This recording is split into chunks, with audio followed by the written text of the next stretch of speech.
everybody, it's Amalia from Cool Cakes and Crafts with Amalia, and I'm on the Not Too Shabby channel today to talk to you about the paper pads of the month.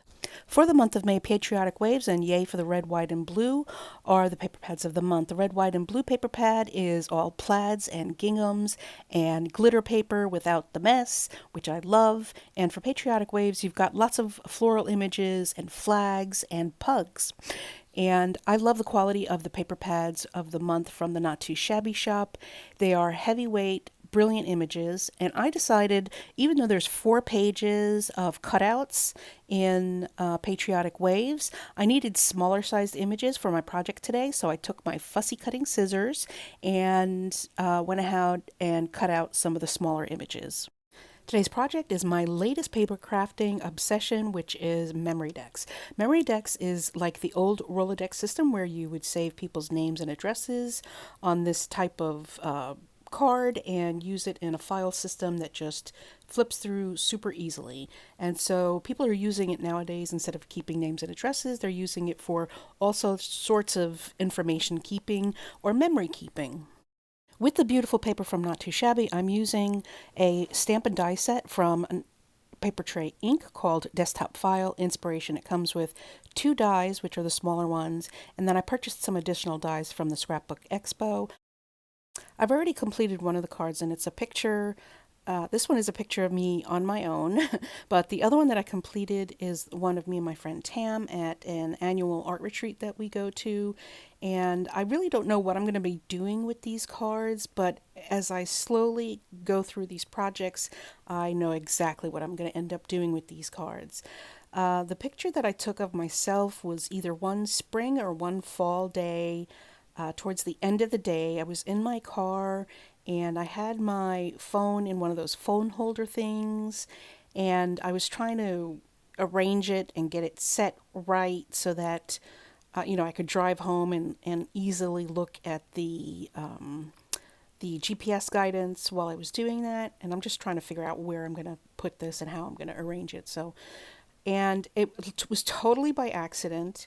But I was testing it out and I decided just to do a quick picture, and I did tap, tap, tap, but wasn't really thinking, wasn't posing, and wasn't doing anything. And the picture came out really nice. I like the way I look in the picture. I like the effects of the sun streaming into the window, and so you see that. And I am not normally a person that looks good in photographs. I am the Chandler Bing of posing for pictures. So if you know what that means, please click thumbs up. And if you understand that reference, definitely share it with another friend of yours that understands that reference. So as you can tell, I'm arranging some of the ephemera that I cut out around the pictures. And I think you can see why I chose to cut out smaller images. These are smaller than a normal card front, so I needed smaller images to decorate my page. I was just using a quickie glue pen. It's a ballpoint pen, and now I'm going to be using another ballpoint pen from Zig. I have a myriad of different type of adhesives, and I love each and every one of them. This one is great for getting into small spaces with not a lot of glue. Do you love adhesives as much as I do? If you do, definitely leave a comment below. Now I'm using adhesive foam dimensionals to let my little flower sit up a little bit off the card.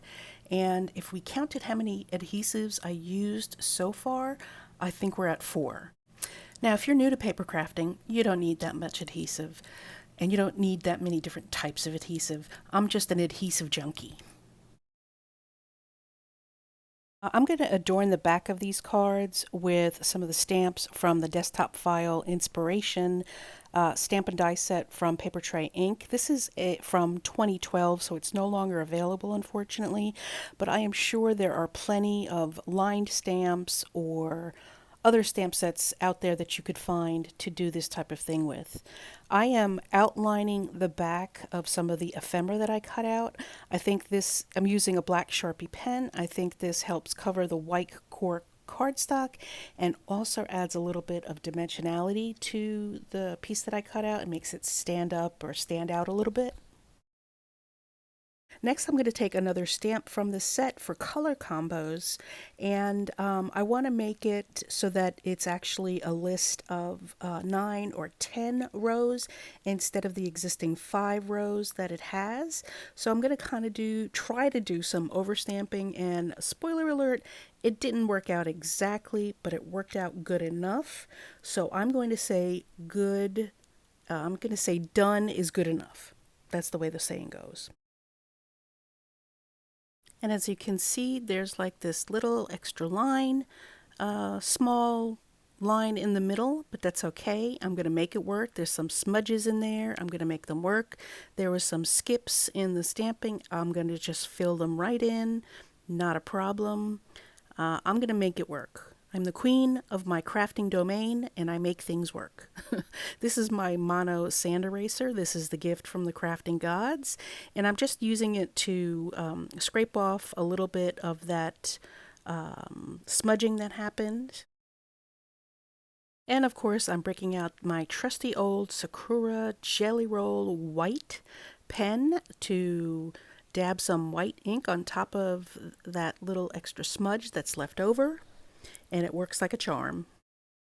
Using my black Sharpie marker to fill in that extra space in between the two stampings. And I think this is a good idea because sometimes when you're doing color combos, you want to know what colors look like over opaque ink, because you want to know the opacity of that ink or that paint that you're using. That's my story, and I'm sticking with it. Here are the two paper pads again. Again, I really love the paper pads from Not Too Shabby. I love the quality, the weight of the paper, the vibrancy of the colors, the patterns, the designs overall. I will leave a link below to the Not Too Shabby shop so that if you're interested in signing up for the paper pad of the month, they offer a discount for a subscription of the paper pad of the month. But if you would like some of the other products, there'll be a link and a coupon code for you to get 10% off your purchase of other items in the shop as well. I mean, look at this gorgeous paper. I can't get over it. I can't stop gushing over it. There's plaids and ginghams, and there's glitter paper without the glitter, the mess of the glitter. I just love these. Again, the paper pads of the month from Not Too Shabby for the month of May. And here are my final projects. I think they came out great. They're super simple to make. I'm going to end up giving these to my friend Tam, and we give out or we trade projects every year at the art retreat that we go to. And so usually people make ATCs or other things, and I think this is going to be my project this year. So I'm going to make these memory decks cards for everybody, and hopefully everybody will like them. The paper pad comes with ephemera pages, 4 ephemera pages, but I have loved on these ephemera pages so much that I use them all up, and these are the extra pieces of ephemera that I cut out from the actual design paper, not from the cutout pages. So I cut out a lot of them, and I'm going to save these because I still have plenty of paper left. I've made a bunch of these Rolodex cards. I made 15 cards from Kendra's Card Challenge, and I still have a ton of paper left. So I'm going to make a bunch of these cards. That's me, that's my friend Tam, and I'm going to give these to Tam. I'm going to give the picture of us together and that picture of me as well to Tam, and she can write whatever she likes on the back, or maybe I'll write a little message on the back. If you like this video, please click thumbs up, and bye!